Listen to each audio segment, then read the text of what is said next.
arrêter d'avoir des a priori sur la fiscalité. Parce qu'en fait, la fiscalité, elle est partout.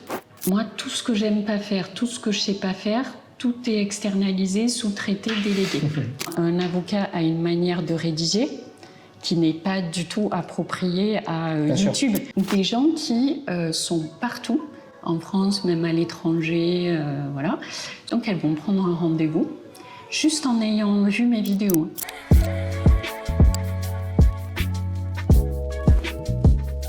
Enchantée Céline. Enchantée Louis. Welcome, je suis trop content de t'avoir. Bon, on en parlait juste avant parce que tu fais plein de choses, tu fais les choses bien. Et on m'a recommandé déjà de t'inviter. Mais je l'avais déjà repéré, on en avait parlé avant, c'est marrant que ce message était arrivé, on m'avait recommandé sur LinkedIn. Céline, tu es avocate en droit fiscal à Paris. Oui. On va en parler plus en profondeur. Et tu as une manière de communiquer qui est moderne, qui est bien à toi et qui, je trouve, est très clean, très sérieuse, très bien faite, très corporate et en même temps, en utilisant les outils d'aujourd'hui. Tout à fait. Et j'ai l'impression que ça marche bien pour toi, donc je voulais t'avoir avec nous et que tu nous expliques comment ça fonctionne. Je trouve que ce qui va être intéressant, c'est de prouver qu'on peut faire du contenu et être loin d'être ridicule, mais au contraire, vraiment développer son activité grâce à ça. Je te laisse te présenter, j'ai plein de questions et puis on enchaînera ensuite. Ok, bah parfait. Oui, petit coucou à Clémentine Enfray, parce que c'est elle en fait qui m'a fait suivre ta newsletter, Merci, etc. Donc voilà. Je lui fais un coucou. Donc je suis Céline Granier, je suis avocate fiscaliste au barreau de Paris depuis 2003. Donc j'ai 47 ans, voilà.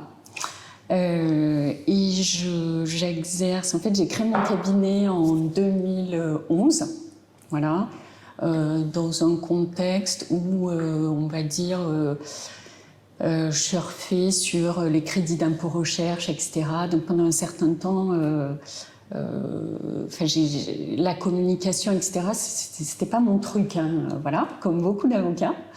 Et le déclencheur, en fait, pour passer à YouTube, etc., avoir une communication qui se démarque et vraiment le déclic par rapport à la chaîne, pour moi, ça a été le Covid.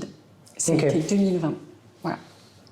Parce que 2020, pour moi, il y a tout point de vue, il y a avant et après Covid. Enfin, que ce soit professionnellement, personnellement, au niveau de plein de choses. Et en 2021, je me suis dit, en fait, comment je pourrais, en tant que fiscaliste, solo entrepreneuse, quoi, c'est ça, me démarquer, sortir du lot, tu vois, c'est les codes de marketing, en faisant quelque chose là où on ne m'attend pas, mais quelque chose de qualitatif. Parce que c'est ma façon de travailler. Donc, casser les codes, mais être en accord dans ma communication avec mes valeurs, qui est quelque chose de très important pour moi. Qui sont, si tu peux en parler. Mes valeurs, elles sont assez... elles sont nombreuses, mais elles sont, on va dire... ça va faire rigoler les personnes qui me connaissent, mais les fiscalistes, on est câblés d'une certaine façon. Voilà, c'est pas... voilà. C'est pas péjoratif. Non, c'est pas péjoratif. Et c'est par exemple quand quelqu'un... que tu dis que tu es avocat fiscaliste, etc., tout de suite, c'est...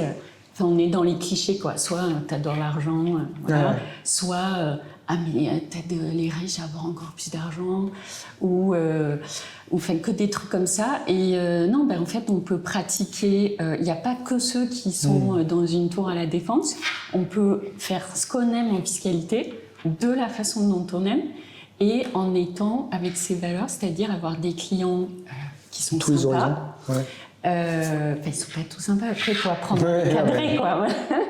C'est l'histoire des process et tout, qui sont aussi dans une forme de respect mutuel, parce que pour moi, c'est très important, les messages WhatsApp, c'est pas possible. Et après, qui reconnaissent la valeur d'un travail, de notre travail, et qui sont prêts à payer le juste prix pour notre travail. Voilà. Mais là-dessus, bon, j'ai beaucoup travaillé, j'apprends toujours. Hein, c'est pour ça que j'ai précisé mon âge. Et donc, je disais... oui, parce que, tu vois, j'ai pas commencé ça à 25 ni à 30. Je l'ai fait... Pour faire un petit récapitulatif, tu t'es lancé solo à quelle période? Tu as fait des collaborations? Alors, j'ai été collaboratrice de 2003. J'ai commencé dans une grande tour à la Défense, hein, quand tu fais un DSS de fiscal, etc. Voilà, où là, en fait, comment dire, je pense que ici, je peux le dire. J'ai eu la mauvaise marraine, voilà, donc j'ai été victime de ce qu'on appellerait aujourd'hui de harcèlement moral caractérisé, voilà. Et bien évidemment, je ne suis pas restée. Et après, je suis allée dans un cabinet avec des personnes qui m'ont appris mon métier, qui m'ont mis sur les dossiers. Voilà, j'ai été formée, quoi. Voilà. Génial. Et donc, j'ai fait plusieurs collaborations. Et puis la dernière, comme beaucoup, elle s'est pas bien passée. Donc voilà, donc là, je me suis dit, non, on arrête. Et je vais monter, toute seule. Ok. Et là, c'était en quelle année? 2011. Ok. Voilà. Donc, entre-temps, du coup, tu as fait environ 9 ans solo avant le Covid. C'est ça. Ouais. Et qu'est-ce que tu as mis en place? Finalement, tu t'exerçais de manière assez traditionnelle, sans casser les codes jusqu'en 2020, Covid. Et ensuite, qu'est-ce que tu as mis en place? Qu'est-ce que j'ai mis en place? Qu'est-ce que tu t'es dit déjà? Parce que ça peut être le déclic que qu'est-ce que je me suis dit? Alors moi, le déclic, ça a été, comme souvent, en fait, c'est une personne. Quand j'ai une idée, comme beaucoup d'avocats, en fait, on a une partie créative, en fait, qui est juste énorme. Voilà. Et moi, même si ça paraît pas qu'on parle d'avocat fiscaliste. Voilà, parce que moi, je dis toujours, en fait, j'ai une tête de Marie Chantal, mais en fait, non, mais je le dis parce que j'ai de l'autodérision, hein, voilà. Et ça passe bien avec l'administration fiscale, donc je sais en jouer. Et en même temps, je fais plein de trucs, je m'intéresse à plein de trucs. Et voilà, donc j'ai envie de faire quelque chose de différent et le faire avec quelqu'un, parce que j'aime travailler en équipe, en fait, avec quelqu'un avec qui je partage des valeurs, que ce soit quelque chose de bien fait, de travailler. J'aime pas faire de la quantité, j'aime faire de la qualité. Voilà. C'est important aujourd'hui parce qu'on a tendance un peu à vouloir. C'est ça, mais après chacun son truc. Bien sûr. C'est voilà. Et donc moi ça a été parce que je suis dans un réseau professionnel. Enfin ça j'ai adhéré assez. C'était en 2015. J'ai rencontré des confrères, etc. J'ai créé mon groupe de réseau. Et là il y avait une personne dont j'ai déjà parlé sur LinkedIn, Pixel Film. C'est elle qui s'occupe des montages, Ingrid Meunier. Voilà. Et en fait, on a appris à se connaître, etc. Et je me suis dit, en fait, voilà, je cherche quelque chose de différent. Donc, j'ai la bonne personne, on y va. Génial. Et donc là, c'est une personne, Pixel Film, on peut comprendre qu'elle fait de la vidéo. Oui. Tu te dis, vas-y, je vais... Est-ce que tu as senti qu'il y avait un besoin des clients d'avoir cet aspect un petit peu pédagogique autour de la fiscalité? Oui, parce que... Moi, je me dis qu'on te posait plein de questions, donc déjà de base, tu te dis... Oui, c'est ça. Et puis, rien que nous, tout à l'heure, quand on s'est parlé, tu m'as parlé de holding. Donc, voilà. Parce que moi, les questions que les clients vont me poser le plus souvent, c'est en fait, je veux faire une SCI vite. Et moi, je dis doucement. Avant, on va faire une étude, une étude 360, voir pourquoi vous voulez la faire, qu'est-ce que vous voulez faire, votre objectif. Moi, je vends pas des statuts de SCI. Voilà. Faut en trouver sur Internet. Bon, pas forcément le bon plan, mais voilà. Toi, oui, on peut aussi en trouver sur Internet, mais il y a des fois, si c'est pas opportun de faire une SCI, je vais dire après un rendez-vous diagnostic, en fait, ça n'a pas d'intérêt de faire la SCI et voilà pourquoi. Donc les questions que les clients me posent, ça va être on est parti sur la holding parce que en général c'est là j'ai besoin d'une holding, je peux l'avoir dans 10 jours, c'est bon? Et non. Alors mais pourquoi la holding? C'est pourquoi faire? Parce qu'en fait, on peut très bien faire une holding, mais si elle n'est pas optimisée, si on ne sait pas pourquoi on l'a fait, dans quel but, quelle est l'utilité. Donc voilà. Et pareil pour la SCI, impôt sur le revenu, impôt sur les sociétés. Donc ça, c'est... Voilà. Donc oui, je veux acheter une résidence secondaire, je veux faire une SCI. C'est bon, les statuts de la SCI, c'est quoi 1000... c'est cher, hein 1000 hors taxe ou TTC. Enfin, voilà, ce genre de questions. Donc le souhait de expliquer de manière pédagogique et se dire que, en fait... arrêter d'avoir des a priori sur la fiscalité. Parce qu'en fait, la fiscalité, elle est... en fait, je dis toujours, la fiscalité, elle est partout. Et quand on veut faire un investissement immobilier, ben oui, il faut se poser la question. Est-ce que j'achète en propre? Est-ce que j'achète via une structure? Mais dans ce cas-là, quelle structure? Pour la holding, les dirigeants, pareil, ou ça peut être une holding patrimoniale. En fait, les sujets qui sont... ça, on a beaucoup travaillé, les mots-clés... Sur la... C'était peut-être j'anticipe sur les questions. Non, mais tu as raison. Mais en gros, tu as fait du coup une série, avant même de parler effectivement de mots-clés et tout ça, mais tu as préparé en amont, tu as prévu justement cet aspect-là, mots-clés. Avant de lancer les vidéos, tu t'es dit, oui, d'abord, on va pas faire des vidéos sur n'importe quoi, on va sélectionner. On prend un axe éditorial. On prend un axe éditorial et on fait des vidéos sur tel sujet, etc. Je me rappelle de celles qui marchent le plus aujourd'hui. Enfin, je dis on parce que Ingrid, elle retravaille les textes en amont parce qu'elle est journaliste. À la base, elle a une formation de journaliste. Donc ça, c'est très pertinent de travailler avec quelqu'un comme ça. C'est clair. C'est pas juste quelqu'un qui fait les vidéos. Et c'est, je crois, c'est la vidéo ou le texte où on a fait je sais pas combien, quoi. Ah ouais. Ah ben oui, parce que les textes, en fait, il faut... Moi, un avocat a une manière de rédiger qui n'est pas du tout appropriée à YouTube. Et en même temps, je veux pas faire, je citerai pas de nom, d'autres personnes, des experts comptables, qui ont une grosse audience, mais enfin moi, ça me correspond pas de dire bon bah tu veux faire une holding, moi je passe pas ma voilà. Ok, je vois très bien de qui tu parles. Tu vois, voilà. Mais j'ai regardé la vidéo quand même aussi. Il a des petits frères en ce moment, lui, j'ai vu. Ah ouais. Et bien, pour donner un peu de contexte, parce que du coup, là, on parle de YouTube, mais en fait, Céline, tu as 5000 abonnés sur YouTube. Oui. C'est beaucoup pour un avocat. Oui. Et en plus, c'est là où c'est fort, c'est que tu as 11 vidéos, quoi. Mais nous, oui, j'en ai pas beaucoup. On a 250 abonnés. Oui, je suis allée voir la tienne. Donc, tu vois, mais en fait, vous avez câblé vous avez effectivement fait ce travail de mots-clés, parce que Google, pour ceux qui ne savent pas, YouTube, c'est un peu comme Google, c'est un moteur de recherche. Mais pour de la vidéo. Et donc, aller se câbler sur des mots-clés. Alors nous, on est hyper niche. C'est aussi pour ça qu'on est... Là, la holding, ça intéresse beaucoup de gens. La fiscalité, ça intéresse beaucoup de gens. Et donc, il y a moyen de toucher une grosse audience. Et vous avez fait ce travail qui est super important de mots-clés et de recherche de qu'est-ce que les gens tapent, finalement, j'imagine. Hein. J'imagine qu'on peut tellement de poser la question que c'est venu assez naturellement. Mais derrière, en fait, ces vidéos génèrent beaucoup de vues. Assez naturellement. Et ça t'a généré des abonnés, ça t'a généré une communauté autour de ces quelques vidéos. Donc j'imagine qu'il y en aura d'autres un jour. Mais au moment, en tout cas, je pense qu'elle génère. Est-ce que tu as une conscience de ce qu'elle génère en termes d'activité, de business? Est-ce que tu as pas beaucoup de gens qui prennent contact avec toi suite à ces vidéos Alors, c'était... Oui. Alors, par rapport à ça, en fait, pour chiffrer, en fait, faire des tableaux de bord de suivi par rapport à ce que tu investis dans les vidéos, etc. Donc, ce que ça m'a apporté... Tu l'as fait? Tu as fait des tableaux de bord, etc. Ah ben oui, bien sûr, c'est la base. Ah oui, non, mais ça te pas pour tout le monde. Hein. Non, mais c'est pour ça que je dis...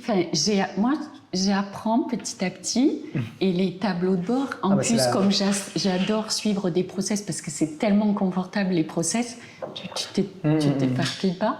Oui, je fais un suivi, mais en fait, ce que ça me rapporte, ça me rapporte des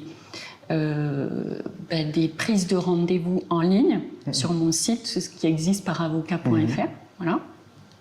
Des gens qui sont partout, en France, même à l'étranger, sur différents sujets, personnes qui sont dans ma cible. Donc, elles vont prendre un rendez-vous, juste en ayant vu mes vidéos. C'est ce que j'ai trouvé assez... C'est magique, ça donne un effet... Ouais, et au début, je me suis dit, mais c'est fou quand même. Ils sortent leur carte bleue, ils paient 360 € TTC. Parce qu'ils ont vu une vidéo. Mais plusieurs. Ouais. Enfin, voilà. Et donc, en fait, il y a ce truc de confiance, d'authenticité, etc. qui passe. Bien sûr. Donc ça, c'est assez puissant, quoi. Ils t'apprennent rendez-vous, mais ils ont déjà passé 1 heure avec toi. Mais c'est ça, c'est ça. Et donc ça m'a, au début, ça m'a étonnée. Et aussi des gens que j'avais face à moi en visio, qui avaient déjà travaillé le sujet, parce que le public, en fait, YouTube, en fait, c'est quand même des gens qui sont déjà informés. Ouais, c'est vrai. C'est pas, parce que moi, le but, c'était de pas avoir, de sélectionner aussi. Donc c'est pour ça que je dis on, parce que voilà, j'ai mon équipe. J'ai pris ce parti pris aussi de faire peu de vidéos et de très qualitatif, parce que c'est ma cible. C'est dans ma cible. Puis finalement, la personne, elle arrive, elle dit, j'ai vu la vidéo, donc j'ai bien compris que je voulais faire ça, ça, ça. Est-ce que c'est bon? Oui, mais on va fignoler un peu, on s'assure. Voilà, c'est ça. Et donc, voilà. Donc, le but, c'est ça. C'est vrai que YouTube, c'est des personnes qui sont souvent averties et des gens qui aiment apprendre d'eux-mêmes. Et souvent, si tu vas regarder une vidéo d'holding, c'est que tu aimes bien aller dans YouTube et aller justement t'informer par toi-même. C'est ça. Donc, c'est des belles communautés. Et pour des avocats, je trouve que c'est très bien. Et c'est d'ailleurs, il y a beaucoup de jeunes sur YouTube. Il y a aussi de tout âge. Hein, mais tu as aussi beaucoup de jeunes. Quand je dis jeunes, je donne 30-40. Hein. Oui, merci. Non, mais en gros, c'est quand même une communauté de personnes qui se lancent vraiment à fond là maintenant dans la vie active et à mon avis qui est plus intéressant que TikTok ou quoi. Il y a moins de ce que ça fait viral, mais il y a un aspect. Enfin, moi je le vois, hein, les mecs qui ont regardé nos vidéos sur YouTube, souvent derrière, en fait, ils se posent même pas la question. Ils disent, moi je vais insister avec vous parce que j'ai compris que c'était bon, c'était vous, vous avez la même vision que moi et on est c'est alignés, parti quoi. Donc on y va. Oui, oui. Et c'est beaucoup plus simple pour nous, beaucoup plus agréable de travailler avec ces personnes. Oui. Donc j'imagine que tu as la même chose. Oui, mais tout à fait, parce que justement, les personnes qui viennent par YouTube, alors il y a plusieurs profils. Il y a ceux qui vont m'écrire un mail très précis, etc., parce qu'ils ont étudié, et ils ont peut-être besoin d'être assurés. Donc dans ce cas-là... Avant de payer. Voilà. Avant, c'est un petit coup de fil. Voilà. Bon, ça, après, c'est le côté commercial. Soit il y a ceux direct, pris rendez-vous, ils me mettent leur truc. Et voilà. Et après, bon, c'est un autre sujet. Et juste pour revenir sur TikTok, il y a quelque chose d'assez incroyable. Et au début, j'étais un peu... j'ai eu une première réaction d'avocate en mode... parce qu'en fait, il y a des personnes, des sociétés sur YouTube, en fait, sur TikTok, pardon, qui prennent, parce qu'en fait, elles ont le droit, parce que c'est pas interdit, des vidéos. Donc moi, j'en ai plusieurs. La dernière que j'ai faite sur la holding SRL ou SAS, 2 jours après qu'elle soit en ligne, elle était reprise et remixée, etc., coupée sur TikTok. Et là, à ce jour, parce que, bon, bien sûr, on les suit pour voir ce qu'ils font. Il y a 45 000 vues. Ah ouais, quand même. D'accord. Mais et ils ont le droit de faire ça? Alors, c'est un peu compliqué. Je me suis renseignée, etc. Pour l'instant, j'ai pas d'énergie à dépenser, à aller faire des procédures. Non, mais en gros, non, ils n'ont pas le droit. Mais ils le prennent. Donc voilà. Et c'est pour dire, en fait, que ça m'a donné d'autres idées. Et que là, on va à la rentrée, il y aura des petites nouveautés sur la chaîne YouTube, etc. Et tu vas décliner ça en short et du coup, tu peux déjà décliner ce que tu as actuellement, faire comme ce qu'ils ont fait. Mais mais on ne peut pas tout dévoiler aujourd'hui. Mais c'est un peu l'idée, j'imagine. Oui, c'est ça. C'est logique, on crée un contenu hyper qualitatif. Aujourd'hui, on respecte les codes des réseaux sociaux et donc on le décline en fonction des réseaux. Nous, on le fait. D'ailleurs, souvent, je fais une vidéo et derrière, j'enchaîne. Soit je l'ai fait nativement, vraiment, je refais une vidéo en mode short, soit je reprends les bouts et ça apporte un peu de viralité. Alors, c'est rarement des gens qui nous contactent derrière, mais ça fait augmenter un petit peu... ça fait connaître la chaîne. C'est des actions de notoriété. Pour le coup, toi, ce que tu as fait, c'est des vraies actions de crédibilisation parce que tu arrives avec des contenus hyper qualitatifs. Et pour un avocat fiscaliste, c'est quand même pas mal. C'est-à-dire... Il ne faut pas arriver et dire avec moi vous allez en mode gangster, bon, tu peux apporter une clientèle, mais je suis pas sûr que ce soit la plus qualitative des clientèles. Mais ok. Et qu'est-ce que du coup, tu as fait ça. Et donc, tu parlais de tableau de bord et de process. Comment tu as processé un peu toute cette création? Et du coup, côté tableau de bord, Est-ce que tu t'es rendu compte un peu en termes de chiffres, si tu as réussi à rentabiliser la chose? Comment tu as géré tout ça? Alors, comment on a processé avec... là, en fait, c'est Ingrid aussi, hein, avec ce qui est le levé SEO, etc., les mots-clés, l'audit, etc. Et parce que, autre point, moi, en termes de communication, je fais le lien, hein, voilà. Après, désolée pour le montage. Pas de montage. Parce que moi, j'ai une newsletter mensuelle, d'accord, qui, pour moi, à ce jour, en fait, c'est un outil très puissant de com et de fidélisation de mes clients, voilà. Il y a aussi... Qu'est-ce que tu utilises pour ta newsletter? Alors, on va changer bientôt. Parce que c'est pas top, je n'ose pas te dire le nom. Parce que, très bien. Voilà. Ne donne pas de fausses pistes. Oui, voilà, non, je donne pas, c'est pas un bon plan. Et donc, j'ai ma newsletter. Après, sur LinkedIn, je suis en train de retravailler aussi ma com parce que j'avais lancé le quiz fiscal du dimanche soir, etc. Donc, c'est un truc aussi. Ah, toi, d'accord. Oui, j'aime bien. D'accord. Ah, mais tu vois, c'est marrant. Oui, je le vois, ça. Et ça, c'est mes trucs, voilà. Donc là, tout ça, bon, ça fait un petit moment que ça existe, donc il faut le faire évoluer, parce que j'aime bien ça aussi. Non, voilà. Et donc tout ça, ça rentre dans ma com, parce qu'en gros, il n'y a pas le même... En fait, j'ai une ligne éditoriale globale, mais en gros, tout se complète entre ce qu'il y a dans la newsletter, ce qu'il y a dans YouTube, et après, ce que je fais sur LinkedIn.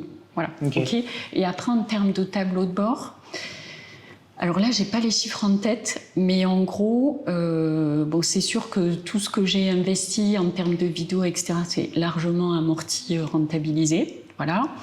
Ensuite, le souhait aussi de ma chaîne YouTube, c'était d'exploiter l'arrivée en fait des prospects, etc., pour avoir plus de qualitatif. Parce que mes chiffres 2023, j'ai quand même 60% de mon chiffre d'affaires, en fait, c'est de la reco. Ça reste quand même la reco. Mais j'ai encore, même si elle a augmenté, parce que l'année d'avant, j'étais sur 80%. D'accord. Oui, donc ça prend des parts. Voilà, donc là, j'ai quelque chose à exploiter encore et on va la faire évoluer, etc. Et il y aura, voilà, là, je me suis positionnée là-dessus, un peu avant les autres, mais c'est ça que j'aime bien. Donc ça, je continue sur la lancée. Et en termes, amortissement de ce que me coûte une vidéo, ce qui a été mis en place, etc. Voilà. Mais après, c'est aussi les règles, parce que quand on veut faire des nouvelles choses, en fait, il y a cette règle de 7% du chiffre d'affaires pour la com, etc.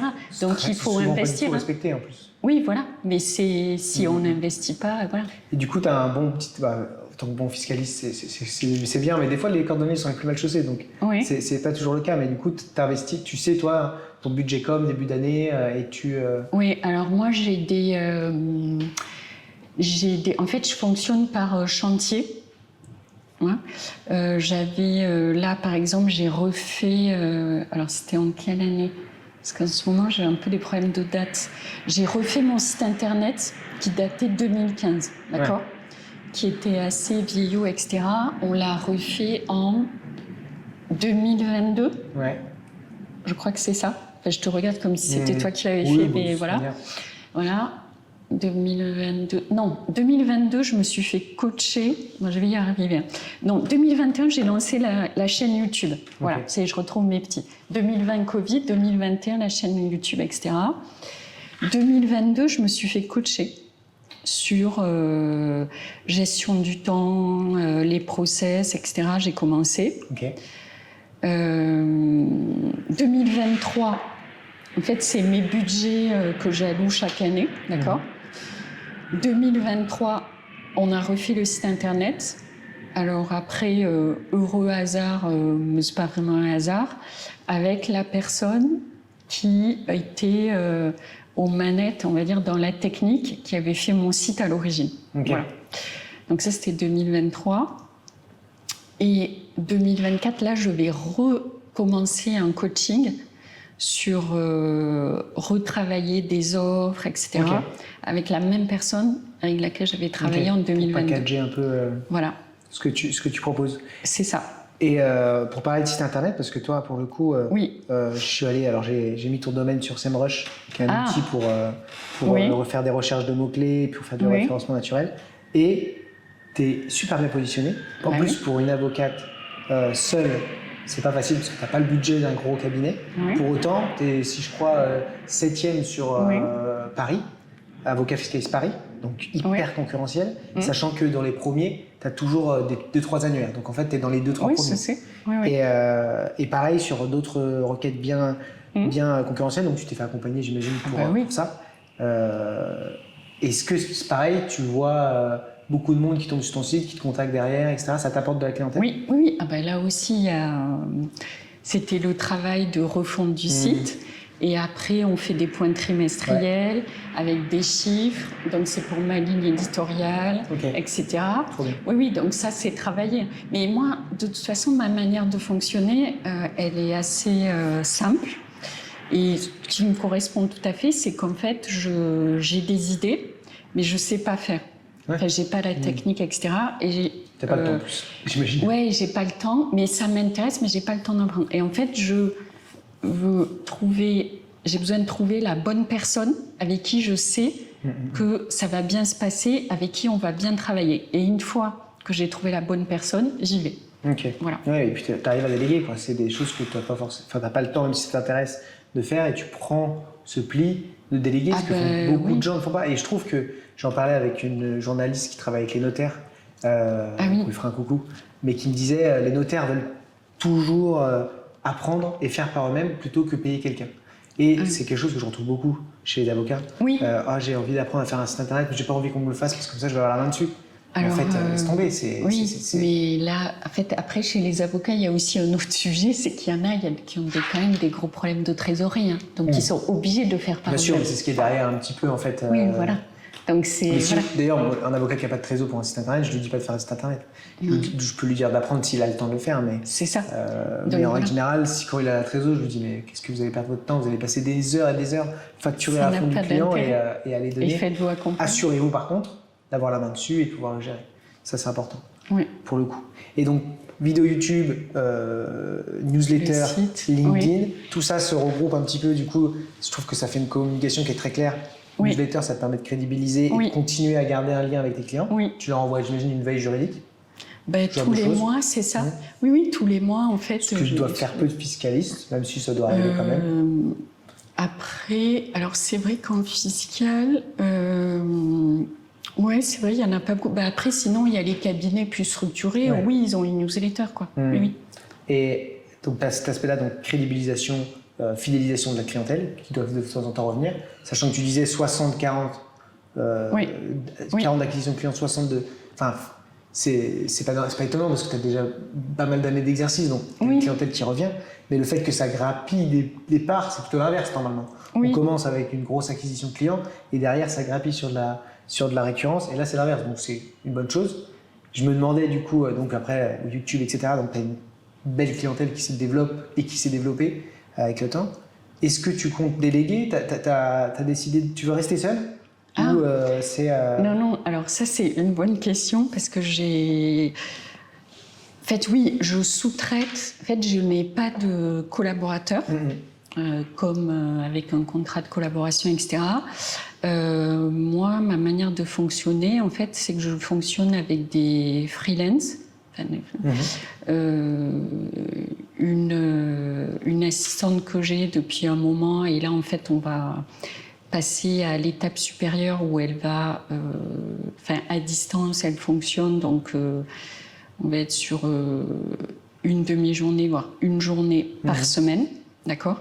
Parce que c'est aussi toujours le souhait de processer, automatiser certaines tâches sans valeur ajoutée et que moi, je reste focalisée sur ma valeur ajoutée parce que c'est pour ça qu'on vient de me voir. Ensuite, j'ai... moi, tout ce que j'aime pas faire, tout ce que je sais pas faire, tout est externalisé, sous-traité, délégué. Voilà, c'est basique, c'est ma manière de fonctionner. Je pense que c'est la meilleure manière de faire, mais...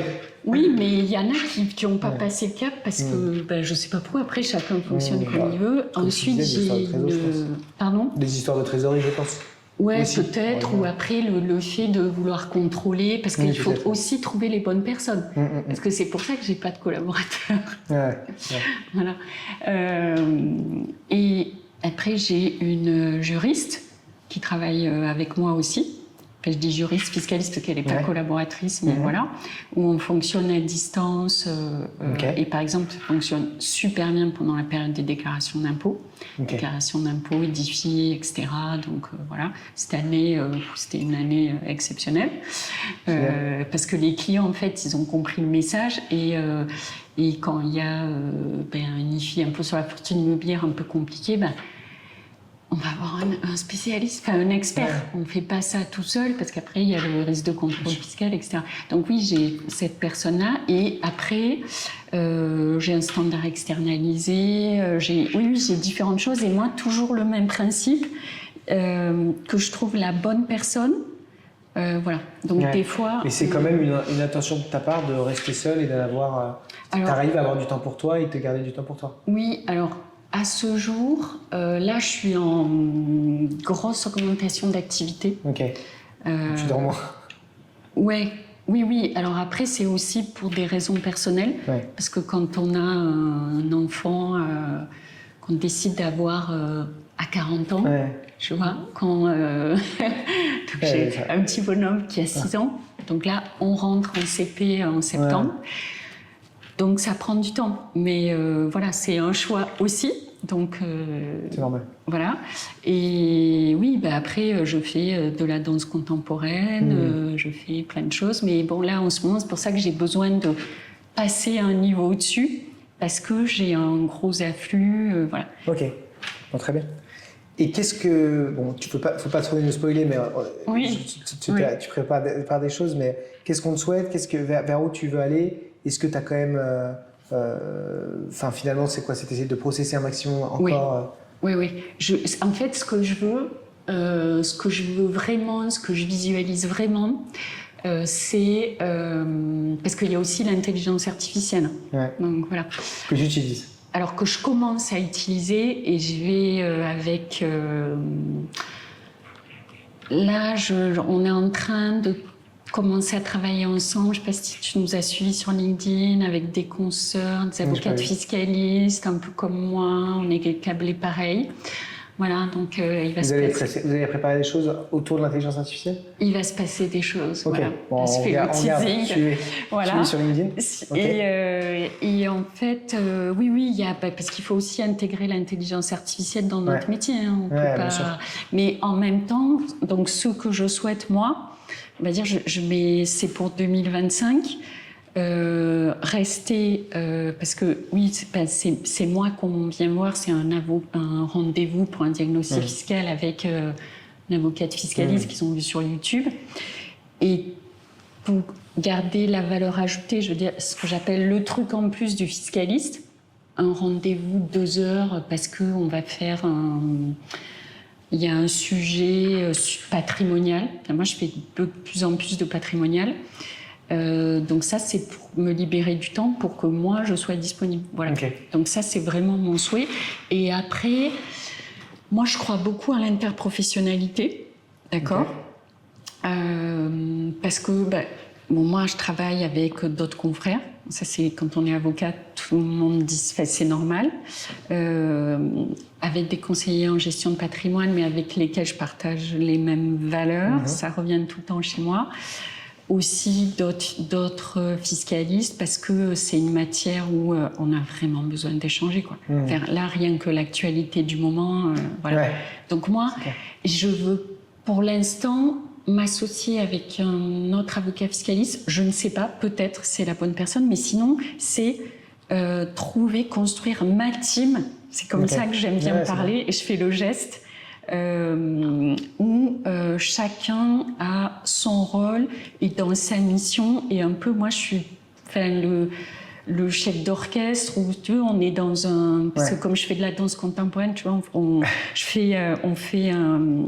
est dans une compagnie et chacun a sa place, on s'entraide, etc.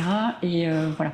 Ok. Et quel conseil, du coup, tu donnerais à quelqu'un qui commence à vouloir développer, qui n'a pas forcément de réseau, qui n'a pas forcément un associé qui lui file des clients à un petit jeune, tu veux dire, ou à quelqu'un qui veut se lancer. Se lancer en individu ou commencer à développer un peu de clientèle. Oui, par rapport à YouTube. YouTube ou même un conseil global, quoi. Un conseil, oser. Ouais, ça m'étonne pas.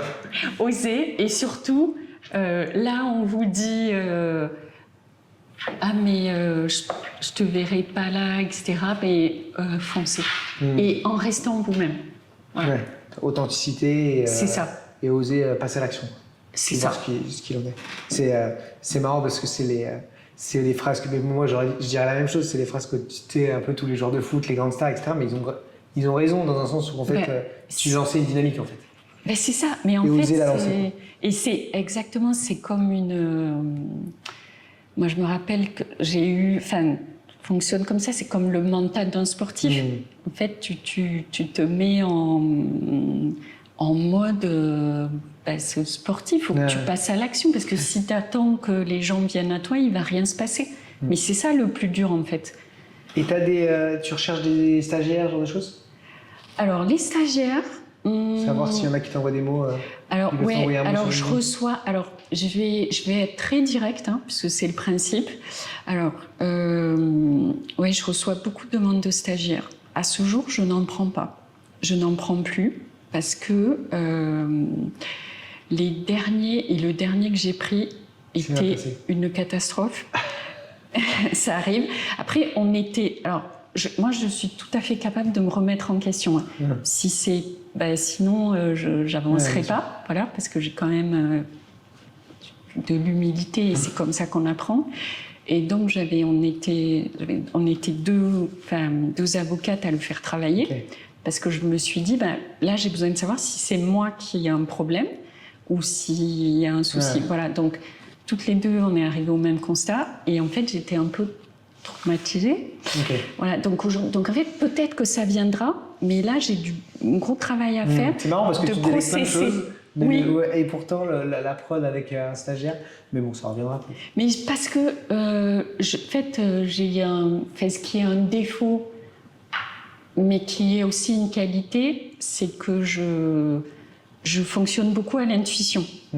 Donc je vais dire quelqu'un, etc. Et là, j'ai fini sur une mauvaise expérience. Donc pour l'instant, ça m'a coûté trop d'énergie. Et voilà. Mais peut-être que dans un an, j'aurai 3 stagiaires. Bon, envoyez au cas où, on ne sait jamais.